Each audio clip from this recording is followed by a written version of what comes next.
Tambahan kasus COVID-19 secara nasional pada Sabtu 20 November 2021 mengalami kenaikan dari sehari sebelumnya yang mencapai 360 orang. Jumlahnya masih di angka 300-an orang. Tambahan kasus juga lebih tinggi daripada jumlah pasien sembuh. Jumlah pasien sembuh bertambah mencapai 300 orang. Tambahan pasien meninggal akibat COVID-19 kembali ke belasan orang.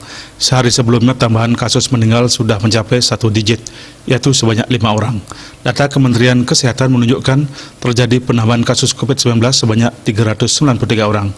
Kumulatifnya menjadi 4.253.098 orang. Jumlah pasien sembuh mencapai 379 orang. Total pasien sembuh menjadi 4.101.216 orang atau 96,4%. Korban jiwa tercatat 14 orang, sehingga kumulatifnya menjadi 143.708 orang. Selama pandemi berlangsung sejak Maret 2020, jumlah pasien COVID-19 yang masih dirawat mencapai 8.154 orang atau 0,2%. Suspek sebanyak 4.982 orang. Dewi Bali Pos melaporkan.